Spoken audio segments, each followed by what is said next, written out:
Hello, everyone. My name is Andrew. I will be your humble host and your English study buddy for this episode, which is episode number 94 of our bonus series here at the Culips English Podcast.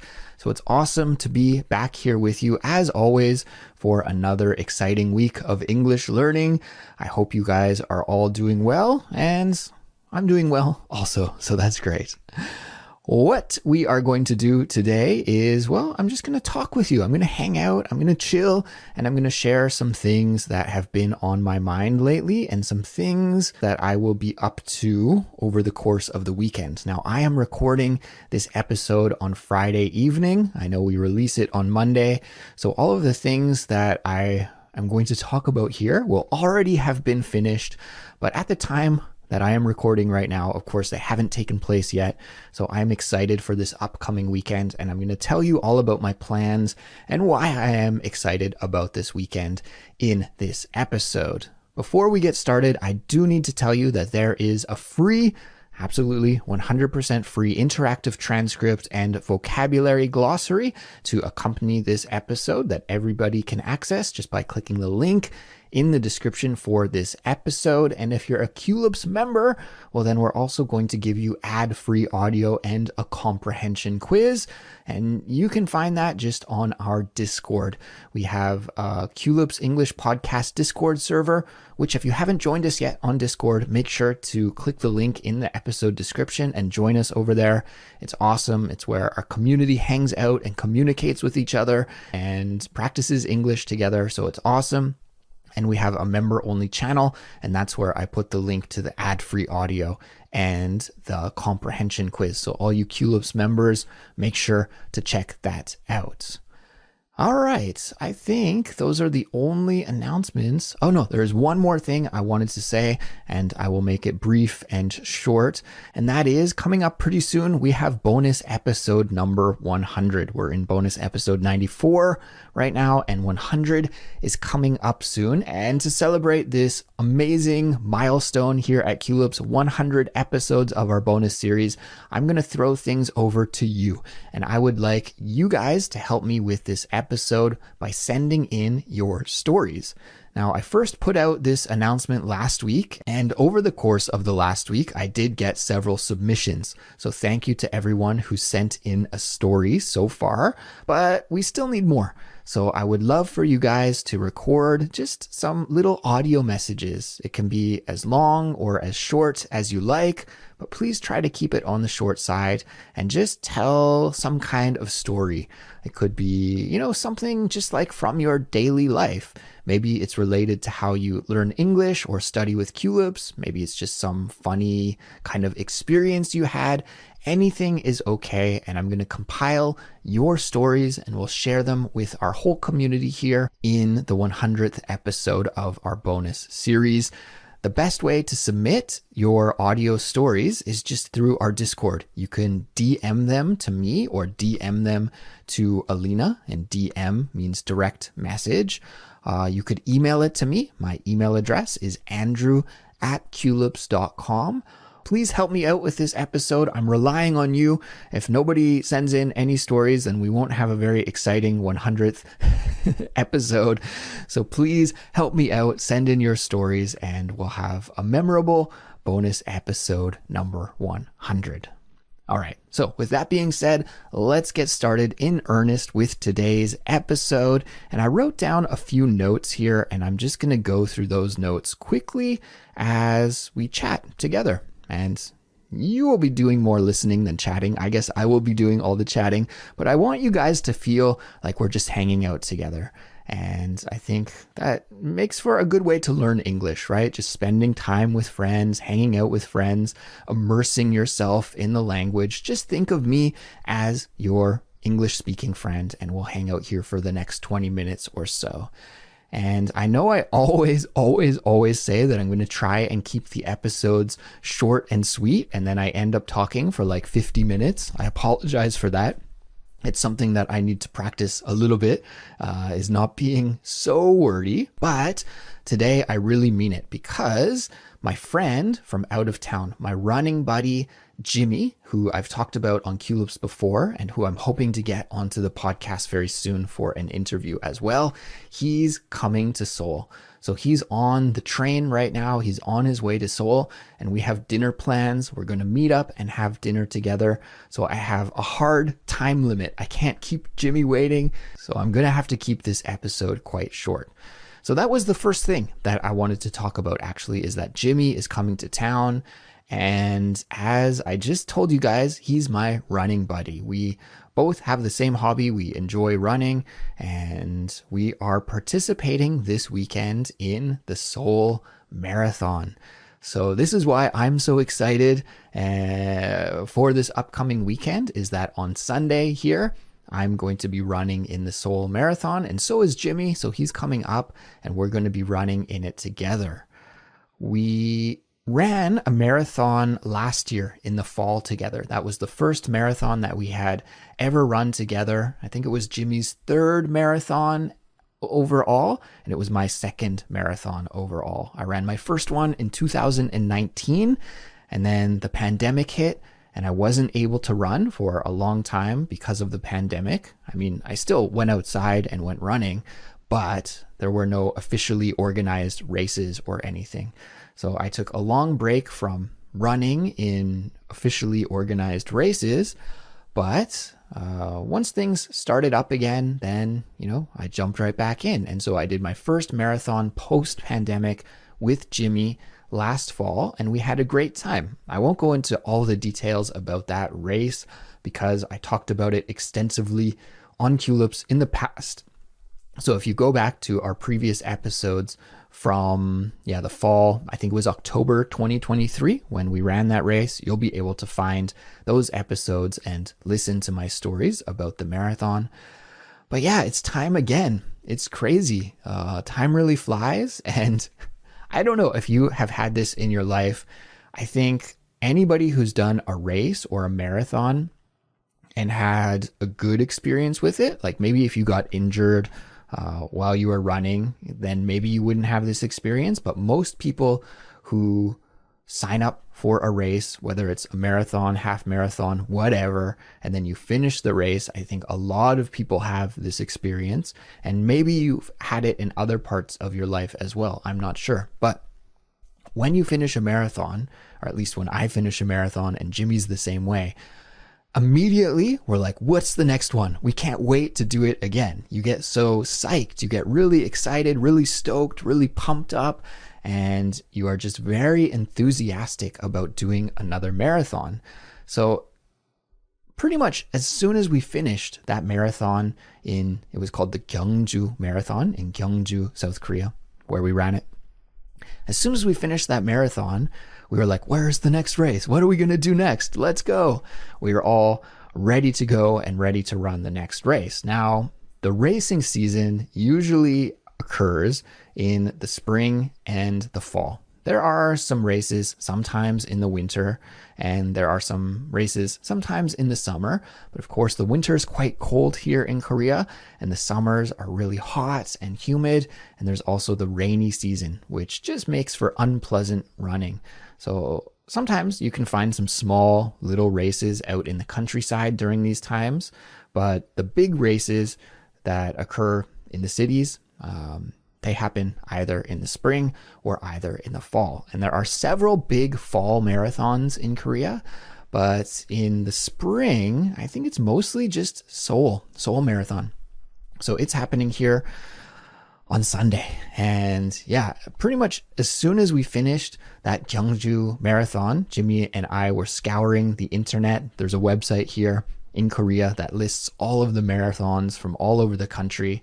Of course, we're kind of blessed in Korea here to be in a small country, so you can travel really easily to go from one city to the next city if you want to go racing or run a marathon or do whatever, really. But yeah, we were scouring the internet and we thought, it's got to be Seoul. It's got to be the Seoul Marathon. This is one of the biggest races in Korea. I think, I may be wrong about this, but I'm pretty sure there's about 50,000 people who will participate. Now that I'm saying that, that number seems really insanely big. So it might not be true. But anyways, there will be thousands and thousands, at least there's got to be over 20,000 people who will participate in this race. And it starts in downtown Seoul in the center of the city and sneaks all the way through the downtown area and then eventually crosses the Han River, which is in the middle of the city. And then it will end in the southern part of the city in the Jamsil, Gangnam area. So it's going to be a really exciting race.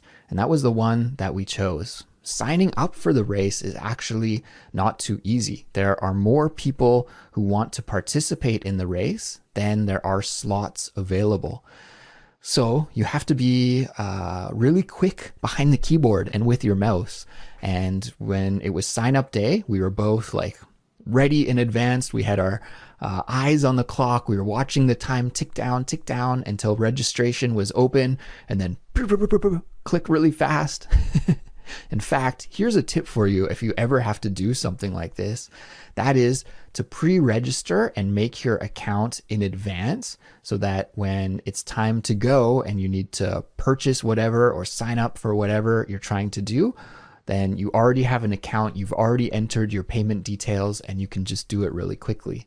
So Jimmy and I followed that tip, and we had already made an account on the marathon's website. We had all our payment details entered and ready to go. And so luckily we were able to secure our spots for the marathon, and we will be running it on Sunday. So last time we did a marathon, we ran together. This time we're not going to run together. I'm going to try and break my PR. I have a very lofty, very high goal for this marathon. Ultimately, my major goal, my big goal is to break a sub 3 record. Now, sub 3 means under 3 hours, completing the marathon in under 3 hours. And this is important to me because I think if I can do this, if I can do a sub 3, it will prove to myself that I'm a legit real runner, that I'm like a little bit fast. I'm like, yeah, okay, I'm a runner. I feel like I can run fast. To me, there's like this dividing line between sub 3 and non-sub 3. If you are sub 3, you're like, yeah, you're a fast runner, you're a legit runner, you're a real runner. And if you're above sub 3, of course, it doesn't matter. Anytime you run, this is just me in my head, and I have these foolish definitions. Anybody who runs, doesn't matter your time. If you run, if you enjoy the sport, then that's all that matters, right? But for me, my personal goal, and in my definition, just for me, not for other people, it's like if I can do sub 3, then I can think of myself as a legitimate runner. So when I ran my first marathon in 2019, I finished it in 3 hours and 7 minutes. And I had that goal for myself at that time too. I want to do sub 3. I want to, achieve this goal. And I think in retrospect, it was a little foolish to think that I could achieve that goal on my very first marathon. But I came kind of close. Like 7 minutes is not that far away from that goal, but at the same time, it is really far away from that goal. So I've been practicing, I've been training, I've been getting ready for this marathon, the Seoul Marathon coming up here. But I don't know if I feel ready. I felt like I did some good training sessions, but I'm apprehensive. I don't know. I don't feel super confident that I can do it, to be honest. I'm going to try my best. I'm going to give it my all. Of course, I'm going to go out there and I'm going to give it my all. And it's not like I've done zero training. I've done a lot of running over the last few months. So I've got the time in, but there's always that feeling like I could do more. And I really wish that I had another 3 more months. 3 more months would be so beautiful, but here I am just a couple of days before I have to run the race, and I'm feeling like, I don't know. I don't know if I can do it. I did a practice run a couple of weeks ago, 2 weeks ago. I did 30 kilometers, and I was able to hold the pace that I need to run sub 3 for 30 kilometers. So that's pretty good, but a marathon is 42 kilometers. So it's like those 12 kilometers, those final 12 kilometers are going to be the challenge. Ultimately, at the end of the day, even if I don't hit the sub 3, if I break my personal record and go under my previous best time, that 3 hours and 7 minutes that I was talking about that I did in 2019, if I break that, then I'm going to be proud of myself. And then I can work towards chipping away at my ultimate sub 3 goal after that. So yeah, as long as I break my PR, then I'll be happy. If I don't break my PR, to be honest, I think I will be pretty disappointed, because I have been doing a lot of training, a lot of hard runs, a lot of work out there by myself for the most part. So yeah, I hope that everything goes well. Of course, there are some factors that are just totally out of your control. If the weather is really bad, if it's a really windy day and there's a strong headwind, if the air quality is really bad, if it's cold, there are some of these variables that can really affect how you run. And, you know, I could be blessed with beautiful weather, or we could be cursed with terrible weather. And so that can have an effect on the outcome. But as long as the weather's okay, then I think I can do it. I think I can beat my PR, and I hope you guys will cheer me on. Even though when you're listening to this, I'll be finished already. Anyways, I've been thinking a lot about the marathon this whole week, and Jimmy and I have been texting back and forth, making sure that we're ready for it. And I've even been dreaming about the marathon. I must have had like 3 or 4 dreams this last week of me running in the marathon. And I think this is a good omen, because in the dreams, I've been performing really well. I even had a dream that I won the marathon, that I was the first place runner, which of course will never, ever, ever happen in real life, but it was cool to feel that sensation in a dream. So I think that's good. You know, I'm not having these like anxiety dreams where I'm tripping and falling or DNFing. DNF stands for do not finish, or did not finish. So I'm not having any dreams like that. I think that's a good thing. Guys, I wanted to circle back and talk about an expression that I just used a moment ago. I said that I want to chip away at my time until I can reach that sub 3 record. To chip away is a great phrasal verb that you can use in this kind of situation, and that's a verb that we use when we want to talk about doing something piece by piece, or bit by bit, little bit by little bit. So even if I'm not successful at breaking a sub 3 time, well then in the future, I can still work towards that. I can do it little bit by little bit. Maybe it will take me 10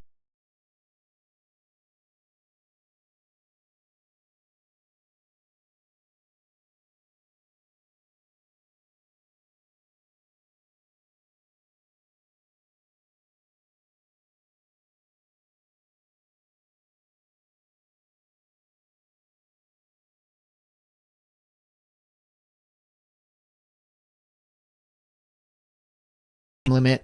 There's probably just one more thing that I wanted to talk about here with you before I sign off, and that is to super shoe or not to super shoe. To super shoe or not to super shoe. Have you guys heard about these running shoes called super shoes? I don't know when they first came on the market exactly, but I feel like they're pretty recent inventions. Probably I first heard about super shoes and I started seeing pro runners wear super shoes 2 years ago or 3 years ago, not too long ago. And I guess there's been a pretty big breakthrough with running shoe technology. And I'm not an expert about this. I'm interested in running, but thankfully I'm not really a shoe or a gear guy. There are some runners who are really, really invested in following all the new shoes that come out and gear that comes out. And also, my Instagram feed is filled with influencers who are reviewing all this stuff. And some of it does look pretty cool, but to be honest, I'm not too interested in it, which is nice because it's very, very expensive. But these new super shoes, that's what I want to talk about. And I guess how they work is they have a carbon plate in the middle. And that carbon plate gives you a nice spring. So like when you're running and your foot hits the ground, you get a bigger bounce back. And this can, I don't know, help you be a better runner, supposedly. And yeah, I don't know how gimmicky it is. Like it sounds a little bit gimmicky to me, right? It's like you have these bouncy trampoline shoes or something. But a lot of people are singing the praises of these super shoes. And I have to say, now that marathon season has kicked up, and like I said, all of these influencers online, there are different running podcasts that I listen to. There are some YouTubers who I watch that talk about running. And, you know, hearing them talk about these shoes has really made me want to get a pair. However, they are extremely expensive. There are super shoes made by pretty much all of the big running brands, like all of the big sportswear brands that everybody knows about, these big worldwide brands. They all make a super running shoe. And I think probably the cheapest one that you could buy would be around $250. And the most expensive one that I've seen that's marketed towards just regular runners, I'm sure professionals have these crazy expensive super shoes that you can't even buy in stores. But the most expensive ones that I've seen that are marketed towards just regular runners are $400. So that's pretty expensive for just a pair of shoes. When I got into running, I thought this was going to be an awesome hobby because it's so cheap. It's like, you know, my other sport that I like to do is cycling, and that's crazy expensive. Bikes are expensive, components are expensive, clothing is expensive, the accessories are expensive, biking is really, really expensive. And I thought, well, running's going to be great because you just need a pair of shoes and some shorts and a t-shirt and boom, you're done. However, I didn't realize that when you run frequently, you actually can wear through a pair of running shoes pretty quickly. I also didn't realize that running shoes are really, really expensive. Like I wear just a kind of middle line running shoe. It's not top of the line, but it's also not a terrible shoe. And it still ends up costing me around $150 per pair. And if I were to go by the real actual guidelines, because there are guidelines about how often you're supposed to replace a shoe.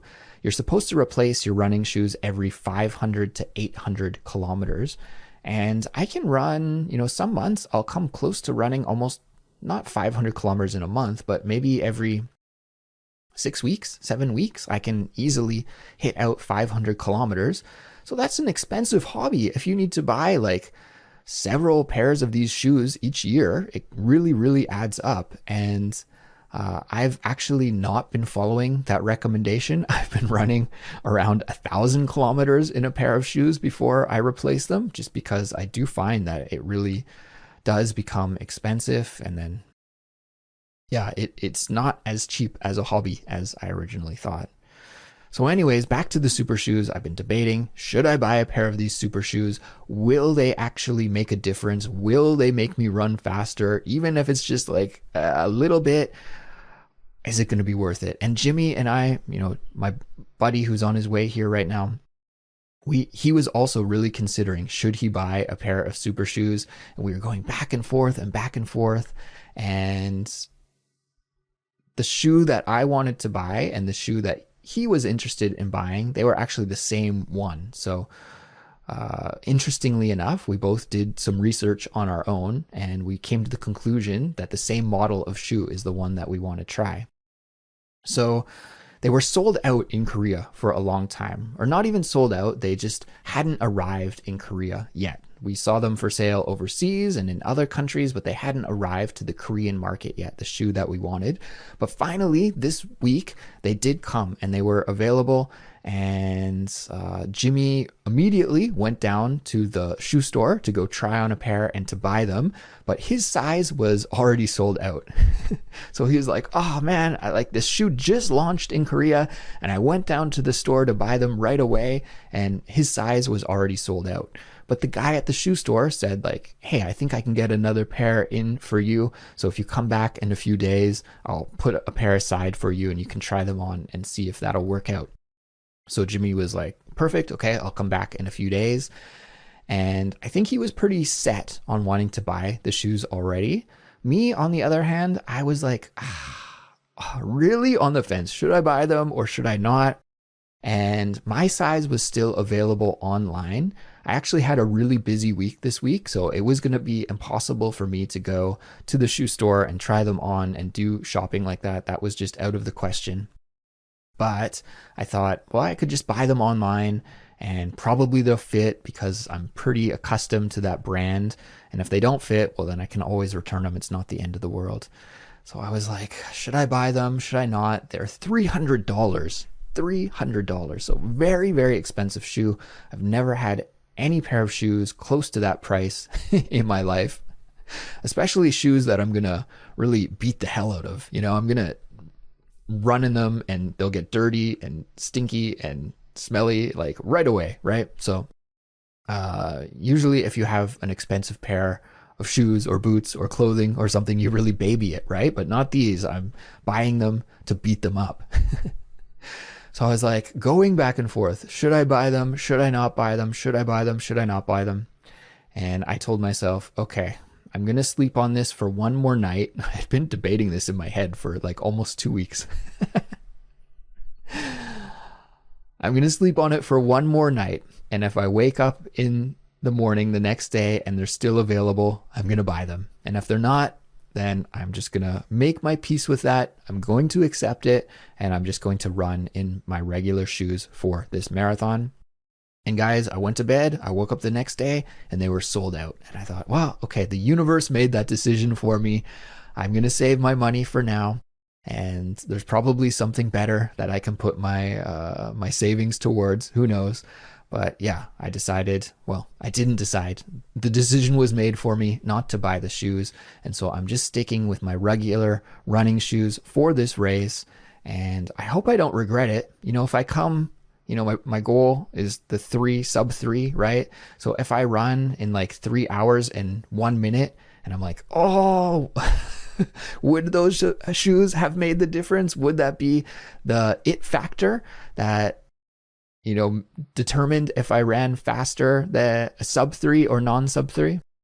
I don't know. Hopefully it doesn't come down to that. I really find it hard to believe that these shoes could actually make you run faster. Of course, like most things in life, it's probably a marketing gimmick. But who knows? We'll see. Jimmy will have the super shoes. I won't. And we'll have to see who comes in faster. Although I have to say, guys, we're not really racing against each other. Thankfully, we're sort of in different time categories. We have slightly different goals. And so we probably won't be competing against each other, which is nice. Of course, I love competition. So at the same time, I kind of wish we were competing against each other. But it's more fun to support your friends rather than to compete against your friends, I think. So it will be good. And then maybe in the future, we can run against each other.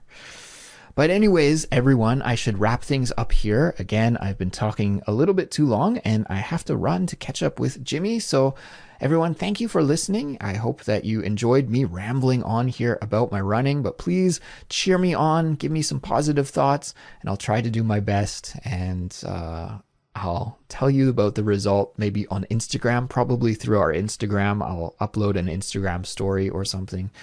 And I'll also maybe give you a small short update next week. I don't want to dominate this podcast by talking about running every week. So I'll just give you a small update next week to let you know how it went. But I'm going to sign off now. So yeah, once again, thank you for listening. Please take care. Keep those audio stories coming in for bonus episode 100 through email or DM. And that will be it for now. Okay, talk to you next time. Bye-bye.